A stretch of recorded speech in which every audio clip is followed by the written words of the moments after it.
ಅಪರಾಧ ಜಗತ್ತಿನ ಅನಾವರಣ ಎಫ್ಐಆರ್ಗೆ ಸ್ವಾಗತ. ನಾನು ಭಾವನಾ. ಇದೊಂದು ವಿಚಿತ್ರ ಪ್ರಕರಣ. ಇನ್ನೇನು ಸಮಾಧಿ ಸೇರೋ ಸ್ಥಿತಿಯಲ್ಲಿದ್ದ ಶವವನ್ನ ಆಸ್ಪತ್ರೆಗೆ ತೆಗೆದುಕೊಂಡು ಹೋಗಲಾಗುತ್ತೆ. ಅಲ್ಲಿವರೆಗೆ ಹೃದಯಾಘಾತ ಅಂದುಕೊಂಡಿದ್ದವರಿಗೆಲ್ಲ ಮರ್ಮಾಘಾತದ ಕಥೆ ಗೊತ್ತಾಗುತ್ತೆ. ಮಧ್ಯರಾತ್ರಿಯಲ್ಲಿ ಮಡದಿಯನ್ನ ತಬ್ಬಿಕೊಳ್ಳಲು ಹೋದವನ ಮರ್ಮಾಂಗಕ್ಕೆ ಒದ್ದಳ ಅವಳು, ಅಥವಾ ಗುಪ್ತಾಂಗದ ಮೇಲೆ ಹಲ್ಲೆ ಮಾಡಿದ್ದು ಅವನ. ಒಟ್ನಲ್ಲಿ ಸಂಭೋಗದ ಸಮಾಧಿ ಸೃಷ್ಟಿಯಾಗಿದ್ದಂತೂ ಸತ್ಯ. ಕಾಡಿದ ಗಂಡ, ಆಡಿದ ಹೆಂಡತಿ, ಮಧ್ಯರಾತ್ರಿಯಲ್ಲಿ ಮರ್ಮಾಘಾತ, ದಾರಿ ತಪ್ಪಿದ್ದು ಅವನ ಅವಳ, ಸಂಭೋಗದ ಸಮಾಧಿ. ಸಂಭೋಗದಿಂದ ಧ್ಯಾನಾವಸ್ಥೆಯ ಉತ್ತುಂಗವಾಗಿರೋ ಸಮಾಧಿ ಸ್ಥಿತಿಯನ್ನ ಕಾಣಬಹುದು ಅಂತ ಗುರು ಓಶೋ ಹೇಳಿದ್ದರು. ಆದರೆ ಈ ಪ್ರಕರಣದಲ್ಲಿ ಸಂಭೋಗ ಅವನ ಪಾಲಿಗೆ ಗೋರಿಯನ್ನೇ ತೋಡಿಬಿಟ್ಟಿತ್ತು. ಇಲ್ಲಿ ಮರ್ಮಾಘಾತದಿಂದ ಮೃತಪಟ್ಟವನ ಹೆಸರು ಉಮೇಶ್.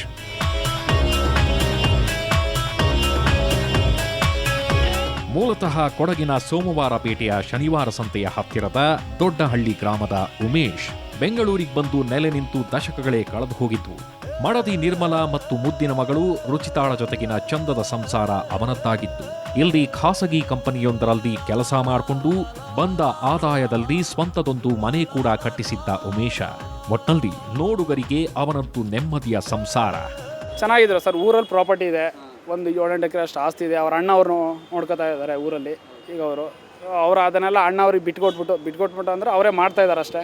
ಬಟ್ ಇಲ್ಲಿ ಬಂದು ಉದ್ಯೋಗ ಮಾಡ್ತಾ ಇದ್ರು. ಇತ್ತೀಚೆಗೆ ಉದ್ಯೋಗದ ಆದಾಯಕ್ಕಿಂತ ಮನೆ ಬಾಡಿಗೆನೇ ಸಂಸಾರ ನಡೆಸೋದಕ್ಕೆ ಸಾಕು ಅನ್ನೋ ಮಟ್ಟಕ್ಕೆ ಬಂದಿತ್ತು. ಮಗಳು ರುಚಿತಾ ಅಂತೂ ಓದೋದ್ರಲ್ಲಿ ಎತ್ತಿದ ಕೈ. ಆಕೆ ಮೆರಿಟ್ ಅಲ್ಲೇ ಓದಿ ಮುಗಿಸ್ತಾಳೆ ಅನ್ನೋ ಮಟ್ಟದ ಕಾನ್ಫಿಡೆನ್ಸ್ ಅಲ್ಲೇ ಅವಳು ಈ ಬಾರಿಯ SSLC ಎಕ್ಸಾಮ್ಗೆ ಪ್ರಿಪೇರ್ ಆಗ್ತಾ ಇದ್ಲು.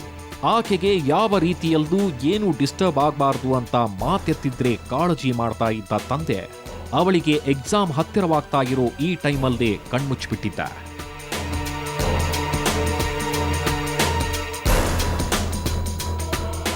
ಅವನತ್ತು ಸಾಯೋ ವಯಸ್ಸಾಗಿರ್ಲಿಲ್ಲ, ಇನ್ನು 40ರ ಆಸುಪಾಸಿರಬೇಕು. ಈಗ್ಲೇ ಹೃದಯ ಬಡಿಯೋದನ್ನ ನಿಲ್ಲಿಸ್ಬಿಟ್ಟ. ಎಲ್ಲರೂ ಹೌದು ಅಂದ್ಕೊಂಡಿದ್ರು. ಉಮೇಶನಿಗೆ ಹಾರ್ಟ್ ಅಟ್ಯಾಕ್ ಆಯ್ತು ಅಂತಾನೆ ಸುದ್ದಿ ಹರಡಿದ್ದು ಜನ ನೋಡೋದಕ್ಕೆ ಬಂದಿದ್ದು. ಬೆಳಗ್ಗೆ 8 ಗಂಟೆ ಬೆಳಗ್ಗೆ ಫ್ಯಾಕ್ಟ್ರಿ ಫೋನ್ ಬಂತು, ಈ ಥರ ಉಮೇಶಯ್ಯ ಹಾರ್ಟ್ ಅಟ್ಯಾಕ್ ಆಯ್ತದ ಅಂದೇಳಿ. ಆ ಥರ ಆಗುವಾಗ ನಾವು ಇಲ್ಲಿ ಅವ್ರ ಮನೆ ಹತ್ರ ಬಂದು ನೋಡಿದ್ದೀವಿ. ನೋಡುವಾಗ ಅವರು ಸತ್ತೋಯ್ದರು ಅಂತ ಗೊತ್ತಾಯ್ತು. ಆವತ್ತು ಉಮೇಶನಿಗೆ ಕೊನೆಯ ಶೋಕತಪ್ತ ವಿದಾಯ ಹೇಳ್ತಾ ಇದ್ದವರಿಗೆ ಆತನ ಸಾವಿನ ಬಗ್ಗೆ ಸಣ್ಣದೊಂದು ಅನುಮಾನನೂ ಬಂದಿರಲಿಲ್ಲ. ಹೂವಿನ ರಾಶಿಯನ್ನ ಹೊದ್ದು ಮಲಗಿದ್ದವನಿಗೆ ಎಲ್ಲರೂ ನಮಿಸಿ ಹೋಗ್ತಾ ಇದ್ರು. ಇನ್ನೇನು ಆತನ ಶವ ಸಂಸ್ಕಾರದ ತಯಾರಿನೂ ನಡೆದು ಹೋಗಿತ್ತು. ಅಷ್ಟರಲ್ಲಿ ಅವಳೊಬ್ಬಳು ಸೆಟೆದು ನಿಂತಿತ್ತು. ಆಕೆಯೇ ಉಮೇಶನ ಅಕ್ಕ ಪರಿಮಳ.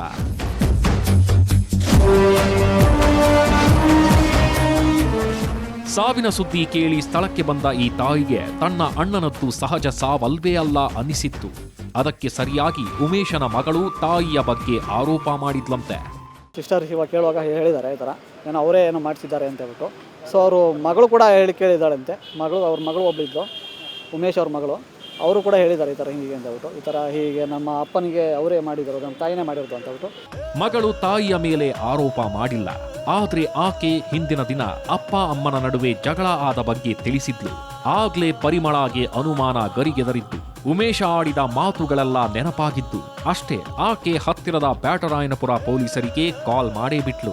ಬಾಸ್ ಮನೆಯಿಂದನೇ 1:30-2 ಗಂಟೆಗೆ ಬಂತಂತೆ. ಉಳ್ಕಳಿ ಅಂದರೆ ಉಳಿಯಲ್ಲ ಅಂತ ಬಂತಂತೆ. ಇಲ್ಲಿ ಮನೇಲಿ ಮಗಳು 12 ಗಂಟೆವರೆಗೆ ಓದ್ಕೊಳ್ಳೋಣ, 9 ಗಂಟೆಗೆ ರೂಮಿಗೆ ಕೂಡ ಬಾಗ್ಲಾಕವಳೆ, ಮನಕೋ ನೀನು ಅಂತ. ಆ ಮಗು ಹೇಳುತ್ತೆ ಬೆಳಗ್ಗೆ ಹೋದ್ರೆ ನಮ್ಮ ಅಮ್ಮನೇ ಕೊಂದ್ಬಿಟ್ಲು ನಮ್ಮ ಅಪ್ಪನ್ನ ಅಂತ ಹೇಳುತ್ತೆ. ನಮಗೆ ಬೆಳಗ್ಗೆ ಎದ್ದು ಮನೆಗೆ ಹೋದ್ರೆ ನಮ್ಮಮ್ಮ ಕೊಂದ್ಬಿಟ್ಲು ನಮ್ಮ ಅಪ್ಪನ್ನ ಅಂತ ಅಳುತ್ತೆ ಹುಡುಗಿ. ಮಗಳೇ ಹೀಗೆ ಹೇಳಿದ್ಲು ಅಂತ ಇವರು ಹೇಳ್ತಾ ಇದ್ದಾಗ್ಲೇ ಸ್ಥಳಕ್ಕೆ ಬಂದ ಉಮೇಶನ ಅಕ್ಕನ ಮಗ ಸಂದೀಪ ಹೇಳಿದ್ದು ಕೂಡ ಇದನ್ನೇ. ಹಿಂದಿನ ದಿನ ರಾತ್ರಿ ಮಾಡಿದ ಫೋನ್ ಕಾಲ್ ಬಗ್ಗೆ ಆತ ಹೇಳಿದ್ದ. ಇವರೇ ಮಾಡಿದ್ದಾರೆ. ಒಂದು 8:30 ಒಂದು 9 ಗಂಟೆ ಟೈಮಲ್ಲಿ ಆಗಿದೆ. ನನಗೆ 8:15-8:30 ನನಗೆ ಫೋನ್ ಮಾಡಿದರು.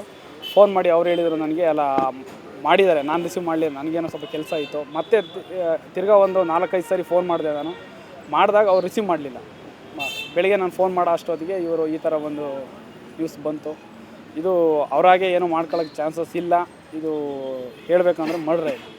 ಒಬ್ಬೊಬ್ಬರಾಗಿ ಇದು ಮರ್ಡರ್ ಅಂತ ಅನುಮಾನ ವ್ಯಕ್ತಪಡಿಸ್ತಾ ಇದ್ದಾಗಲೇ ಪರಿಸ್ಥಿತಿ ಕೈ ಮೀರ್ತಿದೆ. ಈ ಜನರ ನಡುವೆ ಇದ್ರೆ ವಧೆ ತಿಂತೀನಿ ಅನ್ನೋದು ಅರ್ಥ ಆಗಿ ಉಮೇಶನ ಪತ್ನಿ ನಿರ್ಮಲಾ ಪೊಲೀಸ್ ಠಾಣೆಗೆ ಬಂದುಬಿಟ್ಲು. ನಂತರ ಮಸಣಕ್ಕೆ ಹೊರಟಿದ್ದ ದೇಹವನ್ನ ಪೊಲೀಸರು ಆಸ್ಪತ್ರೆಗೆ ತಗೊಂಡು ಹೋದ್ರು. ಪೋಸ್ಟ್ ಮಾರ್ಟಂಗೆ ಅಣಿಯಾದ್ರು. ಅತ್ತ ನಿರ್ಮಲಾ ಪೊಲೀಸರ ಮುಂದೆ ನಡೆದಿರೋದನ್ನ ವಿವರಿಸಿದಾಗಲೇ ಗೊತ್ತಾಗಿದ್ದು ಉಮೇಶನಿಗೆ ಆಗಿದ್ದು ಹಾರ್ಟ್ ಅಟ್ಯಾಕ್ ಅಲ್ಲ, ವೈಫ್ ಅಟ್ಯಾಕ್ ಅನ್ನೋದು. ಅಲ್ಲಿ ನಿರ್ಮಲಾ ಗಂಡನ ಗುಪ್ತಾಂಗಕ್ಕೆ ಒದ್ದಿದ್ಲು.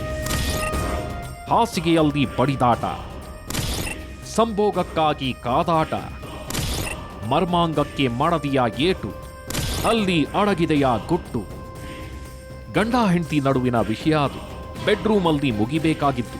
ಆದ್ರೆ ಅಲ್ಲಿ ವಿಷಯ ಮುಗಿಯಲಿಲ್ಲ. ಬದುಕೆ ಮುಗಿದು ಹೋಯ್ತು. ಹಿಂಗ್ಯಾಕಾಯ್ತು, ಹೆಂಡತಿ ಯಾಕೆ ಹಾಗೆ ಮಾಡಿದ್ಲು ಅನ್ನೋದು ಸಹಜವಾಗಿ ಮೂಡೋ ಪ್ರಶ್ನೆ. ಅಲ್ಲಿ ಉಮೇಶ ವಿಕೃತ ಕಾಮಿಯಾಗಿದ್ನ. ಆತ ಹೆಂಡತಿಯನ್ನ ಆ ವಿಷಯವಾಗಿ ಯದ್ವಾ ತದ್ವಾ ಕಾಡಿದ್ನ. ತೀರಾ ಗಂಡನನ್ನ ಹತ್ತಿರ ಬಿಟ್ಕೊಳ್ಳೋದೇ ಇಲ್ಲ ಅನ್ನೋ ಹೆಂಡತಿ ನಿರ್ಮಲಾ ಆಗಿದ್ರೆ ಹತ್ತತ್ರ 2 ದಶಕಗಳ ಕಾಲ ಸಂಸಾರ ಮಾಡ್ತಿದ್ಲ, ಮಗಳ ತಾಯಿ ಆಗ್ತಿದ್ಲ. ಹಾಗಾದ್ರೆ ಇಲ್ಲಿ ಯಾರದ್ದು ತಪ್ಪು ಅಂತ ಯೋಚಿಸೋ ಮೊದಲೇ ಆಕೆ ಹೇಳಿದ್ದು ನನ್ನ ಪತಿಗೆ ಮಾರಣಾಂತಿಕ ಕಾಯಿಲೆ ಇತ್ತು, ಏಡ್ಸ್ ಅನ್ನೋ ಮಹಾಮಾರಿಯಿಂದ ಆತ ಬಳಲ್ತಾ ಇದ್ದ ಅಂತ ನಿರ್ಮಲಾ ಪೊಲೀಸರ ಹತ್ರ ಹೇಳಿಕೊಂಡಿದ್ಲು. ಅದನ್ನ ಕೇಳಿದ ಮೇಲೆ ನಿರ್ಮಲಾ ಬಗ್ಗೆ ಸಣ್ಣದೊಂದು ಕನಿಕರ ಹುಟ್ಟಿತ್ತು. ಆಕೆ ಆತ್ಮರಕ್ಷಣೆಗಾಗಿ ಹೀಗ್ ಮಾಡಿದ್ಲಾ ಅನ್ಸಿತ್ತು. ಆದ್ರೆ ಉಮೇಶನ ಮನೆಯವರು ಹೇಳೋ ಪ್ರಕಾರ ಅವನಿಗಿದ್ದ ಕಾಯಿಲೆ ಏಡ್ಸ್ ಅಲ್ಲ, ಕ್ಯಾನ್ಸರ್. ಅವ್ರು ಹೇಳ್ತಾ ಇದ್ದಾರಂತೆ ಇಲ್ಲ ಅವ್ರದ್ದೇ ಪ್ರಾಬ್ಲಮ್ ಅಂತ ಏನೋ ಮಾತಾಡಿದ್ರಂತೆ. ಬಟ್ ಬೇರೆಯವ್ರ ಹತ್ರ ನಾನು ಕೇಳಿದೆ, ಇದು ಅವ್ರ ತಪ್ಪು ಏನೇ ಇರ್ತದೆ, ಬಟ್ ಅವರು ಕ್ಯಾನ್ಸರ್ ಕಾಯಿಲೆ ಐತೆ ಸರ್. ಅದರಿಂದ ನಾವು ಎಷ್ಟೋ ಲಕ್ಷಗಟ್ಟಲೆ ಖರ್ಚು ಮಾಡಿ ಉಳಿಸ್ಕೊಂಡ್ರು. ಅವರ ಬಾಸ್ ಅವರಿದ್ದಾರೆ, ದೇವರಂತವರು ಪಾಪ ಉಳಿಸ್ಕೊಂಡು ಸಮೇತ ಇವತ್ತಿಗೆ ಈ ಥರ ಮಾಡಿದ್ರಲ್ಲ. ನಿಜಕ್ಕೂ ಕ್ಯಾನ್ಸರ್ ವಿರುದ್ಧ ಸೆಣಸಾಡಿ ಬದುಕಿದ್ದವನನ್ನ ಮಡದಿ ಸಾಯಿಸಿದ್ಲಾ ಅಥವಾ ಆಕೆ ಹೇಳಿದ ಹಾಗೆ ಉಮೇಶನಿಗೆ ಮಹಾಮಾರಿ ಅಂಟ್ಕೊಂಡಿತ್ತ? ಅದು ಈಗ ಕಂಡು ಹಿಡಿಯುವುದಕ್ಕಾಗದ ವಿಷಯ ಏನಲ್ಲ. ಸದ್ಯಕ್ಕೆ ಉಮೇಶನ ಕುಟುಂಬದವರು ಮಾತ್ರ ನಿರ್ಮಲಾ ಬಗ್ಗೆ ಸಾಕಷ್ಟು ಆರೋಪಗಳನ್ನ ಮಾಡ್ತಾ ಇದ್ದಾರೆ. ಆಕೆಯ ಕ್ಯಾರೆಕ್ಟರ್ ಬಗ್ಗೆ ಪೊಲೀಸರಿಗೂ ಗೊತ್ತು ಅಂತಾರೆ. ಹಿಂದೆ ಒಮ್ಮೆ ಅದೇ ವಿಷಯಕ್ಕೆ ಗಂಡ ಹೆಂಡತಿಗೆ ಜಗಳ ಆಗಿತ್ತಂತೆ. ನಿರ್ಮಲಾ ಬೇರೊಬ್ಬನ ಜೊತೆಗೆ ರೆಡ್ ಹ್ಯಾಂಡ್ ಆಗಿ ಸಿಕ್ಕಾಕೊಂಡಿದ್ದು ಪೊಲೀಸರೆಲ್ಲ ಮನೆ ತನಕ ಬಂದು ರಾಜಿ ಮಾಡಿಸಿದ್ರು ಅಂತಾರೆ. ಅವಳು ಒಂದಿನ ಸಿಹಾಕೊಂಡು ವಯಸ್ಸಾಳದವರೆಲ್ಲ ಬಂದು ಪೊಲೀಸ್ ಕಂಪ್ಲೇಂಟು ಇಲ್ಲ ಆಗಿದೆ. ಫಸ್ಟು ಹೊಡೆದಿದ್ದ ನಮ್ಮ ಅಣ್ಣನೂ ಒಂದೇಟು ಹೊಡೆದಿದೆ, ಅವನು ಹೊಡೆದವನೇ ಮನೆ ಒಳಗೆ ಹೊಡೆದಾಡಿ ಪೊಲೀಸ್ ಕಂಪ್ಲೇಂಟ್ ಎಲ್ಲ ಕೊಟ್ಟು ವಯಸ್ಸಾಳ ಎಲ್ಲ ಮನೆಗೆ ಬಂದಿದ್ದಾರೆ, ತೀರ್ಮಾನ ಮಾಡಿ ಹೋಗಿದ್ದಾರೆ, ಕಂಪ್ಲೇಂಟ್ ಆಗಿದೆ. ಅಷ್ಟಾದ್ಮೇಲೆ ಗಂಡ ಹೆಂಡತಿಯ ನಡುವಿನ ಸಂಬಂಧ ಹಳಿಸಿತ್ತೋ ಏನೋ. ಆದ್ರೆ ಉಮೇಶನ ಕುಟುಂಬದವರು ಮಾತ್ರ ಆಕೆಗೆ ಬುದ್ಧಿ ಬಂದಿರಲಿಲ್ಲ. ಒಬ್ಬರ ನಂತರ ಒಬ್ಬರ ಜೊತೆ ಇರ್ತಿದ್ಲು. ಅವಳು ಆಡಿದ್ದು ಒಬ್ಬಿಬ್ರತ್ರ ಅಲ್ಲ ಅಂತಾರೆ. ಅಷ್ಟು ಚೆನ್ನಾಗಿ ನೋಡ್ಕೊಂಡು ಮನೆ ಬಾಡಿಗೆ ಎಲ್ಲ ಅವಳಿಗೆ ಬಿಟ್ಟಿದ್ರು. ಮನೆ ಬಾಡಿಗೆ ಎಲ್ಲ ಅವಳೇ ಇಸ್ಕೊಂಡು ಮೇಂಟೈನ್ ಮಾಡ್ತಿದ್ದು. ಮಗು ಕೇಳಿ ಸ್ವಂತ ಮನೆ ರಾಣಿ ನೋಡ್ಕೊಂಡಿದ್ರು. ಆದ್ರೂ ಇವಳು ಒಬ್ಬಲ್ಲ 3 ಜನ, ಇವನು 3ನೇವನು, ಇಬ್ರು ಆಗಿ ಗಲಾಟೆ ಆಗಿ ಇಬ್ಬರನ್ನ ಓಡಿಸಿದ್ವಿ, ಮನೆ ಬಾಡಿಗೆಯಿಂದನೇ ಓಡಿಸಿದ್ವಿ. ಅಷ್ಟೆಲ್ಲ ಆದ್ಮೇಲೆ ಇತ್ತೀಚೆಗೆ ನಿರ್ಮಲಾ ಈಗ ಅವಳಿಗಿಂತ ಚಿಕ್ಕ ಹುಡುಗನೊಬ್ಬನ ಜೊತೆ ತನ್ನ ಲವ್ವಿ ಡವ್ವಿ ಶುರು ಮಾಡ್ಕೊಂಡಿದ್ಲು ಅನ್ನೋದು ಇವರ ಆರೋಪ. ಅದನ್ನ ನೋಡಿದ ಮೇಲೆ ಉಮೇಶನ ಮನಸ್ಸು ಅಲ್ಲೋಲ ಕಲ್ಲೋಲ ಆಗೋಗಿತ್ತಂತೆ. ಇನ್ನು ಈ ನಿರ್ಮಲಾಳನ್ನ ಸಹಿಸಿಕೊಂಡು ಸಂಸಾರ ಮಾಡೋದ್ರಲ್ಲಿ ಅರ್ಥ ಇಲ್ಲ ಅಂತ ಅವನು ವಿಚ್ಛೇದನದ ನಿರ್ಧಾರ ಮಾಡಿದ್ದಂತೆ.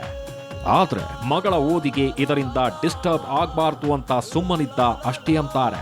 ಒಂದ್ಸರಿ ಗಲಾಟೆ ಆಗಿತ್ತು, ಏನೋ ಒಂಚೂರು ಅವರ ಪ್ರಾಬ್ಲಮ್ ಆಗಿ ಇದೇ ಸ್ಟೇಷನಲ್ಲಿ ಬಂದು ಒಂದು ಕೇಸೆಲ್ಲ ಮಾಡಿದರು. ಆಮೇಲೆ ಕೇಸ್ ಮಾಡೋದೆಲ್ಲ ಬೇಡ, ಇದು ಒಂದ್ಸರಿ ಅತ್ಲಾಗ ಏನೋ ಒಂದ್ಸರಿ ಮನುಷ್ಯ ಆದಮೇಲೆ ಕ್ಷಮೆ ಇರುತ್ತೆ. ಇನ್ನು ಮಗಳ ಒಂದು ದೃಷ್ಟಿಯಿಂದ ನಾವಿನ್ನು ಕೇಸ್ ಮಾಡ್ಕೊಳ್ಳೋದು. ಇವರು ಈಗ ಒಂದು 15 ದಿನ ಮುಂಚೆ ನನ್ನ ಹತ್ರ ಹೇಳಿದರು, ಇಬ್ಬರು ಡೈವರ್ಸ್ ತೊಗೋತೀವಿ. ಇವಳಿಗೆ ಅವಳ ಮಗಳಾದಂಥ ರುಚಿತಾ ಅನ್ನೋರಿಗೆ ಎಕ್ಸಾಮ್ ಇದೆ, 10th ಓದ್ತಾ ಇದ್ದಾರೆ. 10th ಓದಿ ಅವರು ಒಂದೂವರೆ ತಿಂಗಳು ಆದಮೇಲೆ ಇವರು ಎಲ್ಲ ಡಿಸೈಡ್ ಮಾಡೋಣ ಡೈವರ್ಸ್ ಅದಕ್ಕೆ ಅಂತ ಹೇಳಿದರು. ಅಂದ ಹಾಗೆ ಆ ವಿಚ್ಛೇದನಕ್ಕೂ ಮೊದಲು ಉಮೇಶ ತನ್ನ ಮನೆಯನ್ನ ಮಾರ್ಬಿಡೋ ಯೋಚನೆಯನ್ನು ಮಾಡಿದ್ದ. ಒಳಗಿಂದೊಳಗೆ ಅದರ ತಯಾರಿನೂ ನಡೆದಿತ್ತು. ಅದು ನಿರ್ಮಲಾಗಿ ಗೊತ್ತಾಗಿ ಆಕೆ ಪತಿಯನ್ನ ಪರಲೋಕಕ್ಕೆ ಕಳಿಸೋ ನಿರ್ಧಾರ ಮಾಡಿದ್ಲ. ನಿನ್ನೆ ಎಲ್ಲ ಮೊನ್ನೆ ಹಬ್ಬದ ದಿನ ಫೋನ್ ಮಾಡಿದರು. ನನಗೆ ಮಾನಸಿಕವಾಗಿ ನೊಂದು ಈ ಥರ ಒಂದು ಮನೆಯಲ್ಲಿ ವೈಯಕ್ತಿಕ ಪ್ರಾಬ್ಲಮ್ ಇರೋದ್ರಿಂದ, ನನ್ನ ಹೆಂಡತಿ ಒಂದು ಸರಿ ಇಲ್ಲದ್ರಿಂದ ನಾನು ಮನೆಯನ್ನು ಮಾರಲಿಕ್ಕೆ ಇದು ಮಾಡ್ತಾಯಿದ್ದೀನಿ. ಹಿಂಗಾಗಿ ಯಾವಾಗ ಬರ್ತೀಯ ಅಂತ ನನ್ನನ್ನು ಸಮೇತ ಕೇಳಿದರು, ಯಾವಾಗ ಬರ್ತೀಯ ನೋಡೋದಕ್ಕೆ ಅಂತ. ಬಂದು ಕೇಳಿದಾಗ ನಾನು ಯಾವಾಗ ಬರಬೇಕು ಅಂತಲೂ ಅವ್ರಿಗೆ ಹೇಳಿದ್ದೆ. ಇಷ್ಟೆಲ್ಲ ಬೆಳವಣಿಗೆ ಆಗಿರೋದು ನಿರ್ಮಲಾ ಗಮನಕ್ಕೂ ಬಂದಿತ್ತು. ಆಗ್ಲಿಂದ ಗಂಡ ಹೆಂಡತಿ ನಡುವೆ ಸಾಕಷ್ಟು ತಿಕ್ಕಾಟಗಳು ನಡೆದಿದ್ವು ಅಂತಾರೆ. ಒಂದು ಹಂತಕ್ಕೆ ಉಮೇಶನಿಗೆ ತನ್ನನ್ನ ಸಾಯಿಸಿ ಬಿಡ್ತಾರೆ ಅಂತಾನು ಅನಿಸಿತ್ತು.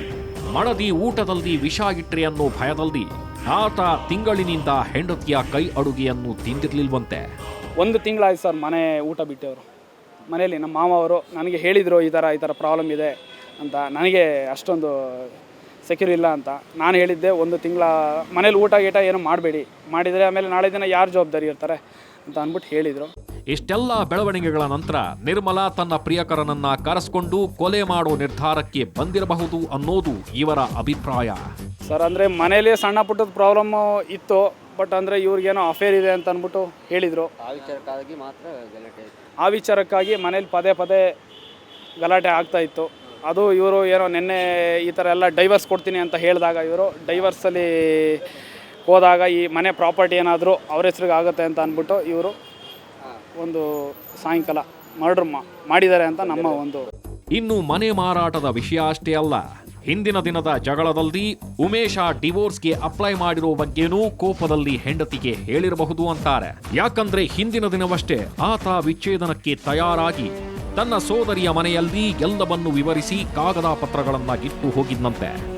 ಅದೇ ಈಗ ಅನುಮಾನಕ್ಕೆ ಕಾರಣವಾಗಿರೋದು. ಆದ್ರೆ ನಿರ್ಮಲಾ ಪೊಲೀಸರ ಮುಂದೆ ಇಟ್ಟ ಸಾಕ್ಷ್ಯಾಧಾರಗಳು ಬೇರೆಯದ್ದೇ ಕಥೆ ಹೇಳ್ತಿದೆ.